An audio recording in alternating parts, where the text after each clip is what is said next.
Steve, let's talk about the offensive line. I saw you got Ben now at right tackle. Yep. John back at center, and then Lindstrom back inside. Just talk about what into those moves. Yeah, I mean, Ben was was a natural right tackle. He did a great job at center. He could certainly move back to center, but John Baker, has played at a high level in training camp like he did in the opening game last year until he got hurt. So he's the most veteran player. He's the captain of the team. He's the apex of the offense, so to speak.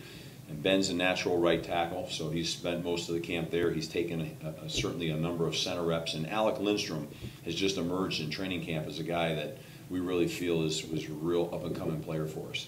And he's done a great job at center. So, the good news is, we went from, I remember a year ago, we had an issue with John got hurt, Shane Leonard was out and gone, ended up being done for good, and all of a sudden Ben rolls in, we got to make him a center. Now, we feel like we have a handful of centers they can all play. So that's a good thing. It's progress. Is Chris more natural at right guard? Chris could play tackle or guard, but we do a lot of pulling and things like that, and he's one of the best I've ever seen. So he's an excellent puller. I think he's a natural guard. He certainly could go out there if we needed him to. We have all those position moves available to us. But, Sam Schmall's playing at a high level of guard. He can play tackle. Aaron's playing left tackle. John Phillips has had one of the best training camps, and he certainly can play either guard position. So we've got versatility and depth up there. You say that's like, the kiss of death. Next thing you know, you have a run of injuries. But we've got 7 or 8 guys that we feel very confident that can play full-time up front. Coach, are we going to see a lot more versatility from A.J. Dillon this season from what we saw last year, which he said was kind of one-dimensional for him? Yeah, last year I thought White, our running back coach, our staff did a really good job of bringing A.J. along. He's an every down back now. I mean, he's going to play in third down. He's catching the ball out of the backfield. He understands all the protections. I'm looking at a young player in David Bailey right now. It's funny. David's another one of those really talented young backs. Been watching him right now. He reminds me of where A.J. was at this time a year ago. So the growth that A.J.'s had has been phenomenal. So your simple question is, will his role expand? Will he be at every down back? The simple answer is yes. And I can't wait to see him matched up, catching the ball out of the backfield in the perimeter, one-on-one with some DBs. I think it'll be great. Is he one of the best natural athletes that you've ever seen? I mean, you could say that, yeah. I mean, his uniqueness is his sheer power and size and speed, but he also has the finesse of a smaller guy. Like, he's got great hands, and so he's got great fine motor skills.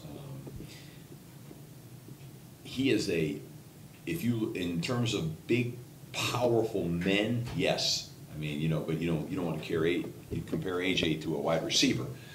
His uniqueness is just his sheer power, size, and speed is, I've never seen anybody like him.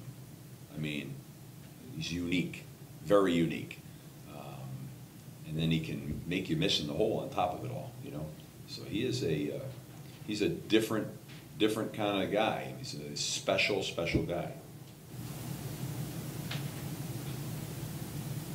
Coach, you mentioned the UMass team speed. I know that you guys run a lot of tempo too, but how do you try to match up with that defensively? I know they run a lot of 3 wide, 4 wide sets. Is your team, when you look at the depth of your team, how do you match up against that? And how will you match up against that? Well, they get it every day. I mean, we're going pretty fast on our offense. We were wherever we were in the country last year in terms of plays run, but that will be of no shock to our defense, that's for sure. So that's the good news. We give our defense, we go 1-1. We went 1-1 today, and we've got fast guys too. So like Jeff Smith is pretty fast, and Mike Walker's pretty fast, and Kobe White's pretty fast. So our defense is seeing that speed, and they're seeing the tempo every day. So that's a bonus. And last, the shackles off of Anthony entirely now at this point. It's game week, and is he 100% ready to go for you? He's 100% ready to go. I mean, when the shackles are off, but no one's going to touch him, until Saturday. Yeah. He's been, full go here for almost a couple weeks, maybe 10 days, something like that. Doing great, feeling great, looking great. So, you know, hey, like anybody else, you've been away from football for a while, no spring practice, all that other kind of stuff. It takes you, you know, it takes a little bit to get back going again and get in the groove. There'll be a little bit of an adjustment curve in there, I'm sure.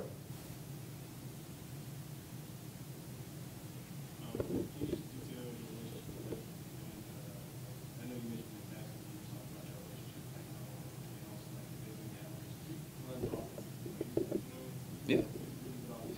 Yeah, I mean, like, so I lived in,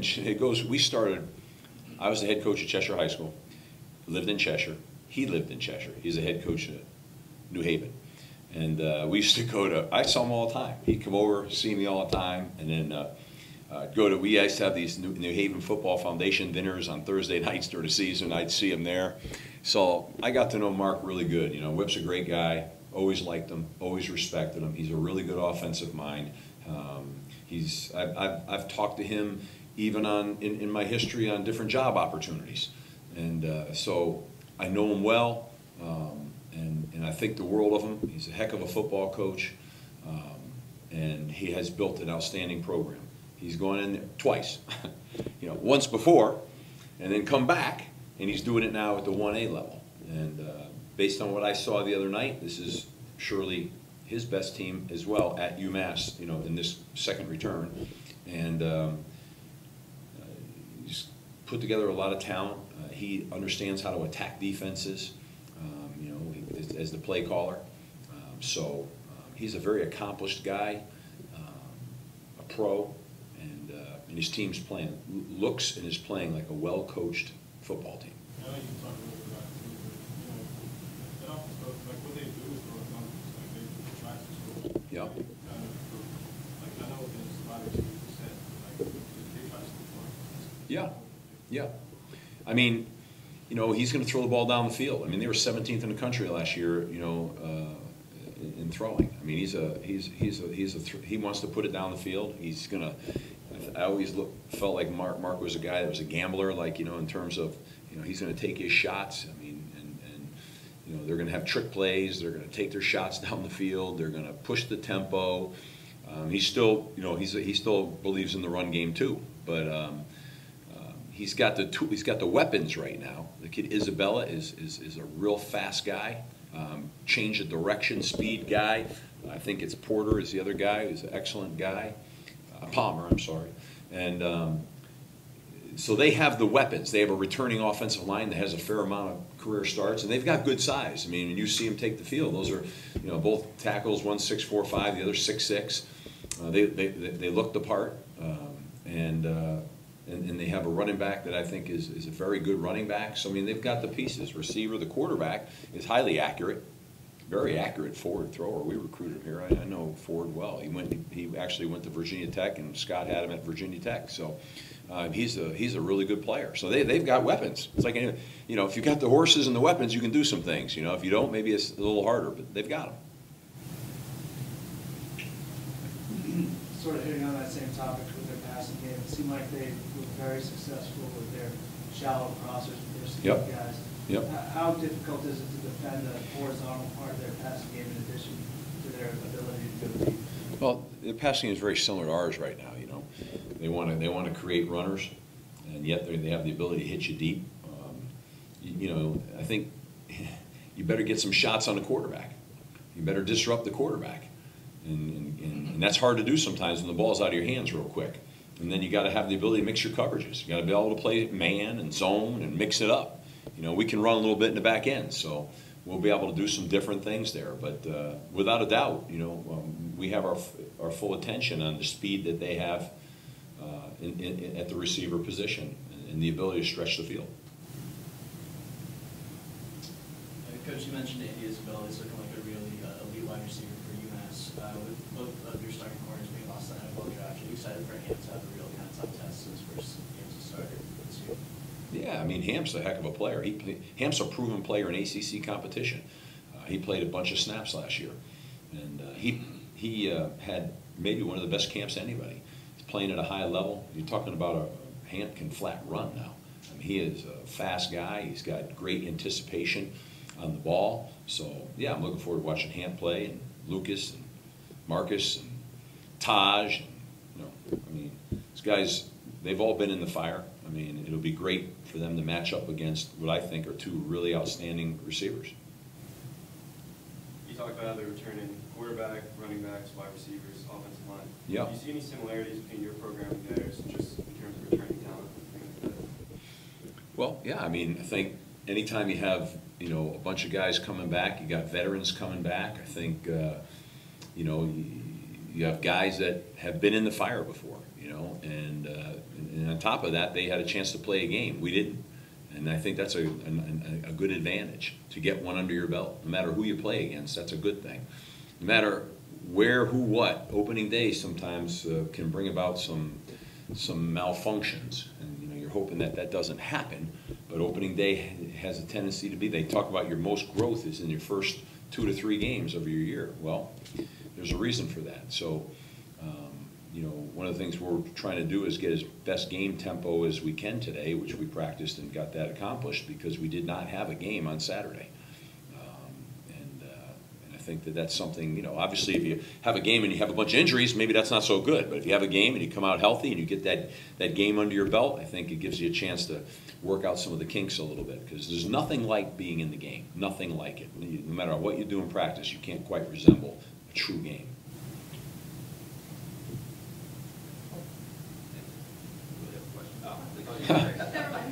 Any other questions? You talked about disrupting for Zach and Wyatt, and some moves from the outside. Is that where you think you could tackle? Yeah, I mean, those are those. Anytime you have your 3 or 4 man rush, I mean, those are guys that are really good pass rushers, and they're gonna get in some one-on-one matchups. I'm sure that UMass will do whatever they can to double them up, but the more people you put in, that means the less people are going out, and I'm sure we'll see a bunch of that too. But we're going to do some stuff to try to free these guys up and move the pocket from not only just from the outside in, but from the center up, and make that pocket a little bit more of a disruptive pocket, and unsettle it. And any quarterback, if you let them sit back there and treat it like it's 7-on-7, they have the ability to hurt you for sure.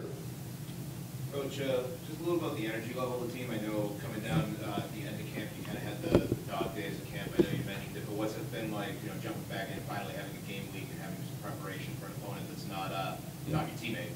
I mean, the energy was great today. Our kids did a great job. We came off a player day off yesterday, and I thought they hit the ground running today. And we had a jump start on this last week. We put Thursday, Friday, Saturday into UMass, and we're back at it again today. So I think the energy's high. I think the excitement level's high. It's opening day. I mean, these guys work, year-round for these 12 shots. And that's what they're guaranteed. And that's what they know. This is one of the precious ones, and it's coming right here in front of you. So we're trying to do enough to get prepared, but we're also trying to keep our team fresh and fast. Sometimes the players get saved by game week, because there's just so much you can do in a game week. It's not like, training camp. So hopefully we'll get them in that groove, get their legs back all the way by the time we play. But the foot doesn't hit the ball till Saturday, so we still got plenty of time. Steve, just a thought kind of follow that up, just for the sense of your excitement level. There's nothing better than an opening day or opening game. Just where you're at with this team, what you were able to accomplish and build off of last year as you go forward. Well, I mean, I personally am very excited. Our staff is, our whole program is. Opening days, it's one of the cool things is when you're getting ready you come out of camp and you kind of, which really culminates a year's worth of work, and you're back in it, ready to roll. And so we're excited about it. We're excited about the fact that we have a team that's a very together team. They love football. There's a great camaraderie on this team, a great chemistry, and there's not a lot of distractions. Obviously, everybody, us included, you're so super hyper focused on game one. It's a marathon though, and your hope is you can come out and play clean game one, really, and not be sloppy and have a bunch of penalties and things. But at the end of the day, this is what I tell the kids, and this is what I believe in. All that matters in game one is getting a W, okay? And that gives you a chance to come back and regroup and get ready for game two. So what I fear with teams sometimes over the years is there's so much expectation in game one. Sometimes game one isn't necessarily the best reflection on what your team is going to be. You hope it is, but it just doesn't always work out that way, you know. But no matter what, you swing and fight, and when the fourth quarter is done, you look on the scoreboard, you're 1-0, that's the expectation level. It's not how many yards we can get, it's not how many points we can put up, it's not, well, you know, this or that. No, it's just we're going to play a really good opponent, we're going to battle our tails off, and we're going to find a way to sing the fight song in the locker room and be 1-0. That's the mindset. And I just think sometimes with what you're asking me is accurate. The expectation and the energy of the start, sometimes that can cloud it. And then all of a sudden, you know, kids are in there and the one expectation, find a way to win the game. We have a good team. We've got talent on the team. Now, we have to play cohesively together on Saturday. Saturday's what matters. We've had a great training camp. I mean, we really have had a great training camp. And that's fantastic. That's in the bank. But Saturday, we need to have a great day. You know, it's an old adage. You just need to be the best team on that field on that day. That day matters. So that's kind of the message that I'm into right now, focused on being the best team on that field on Saturday with no other expectation level.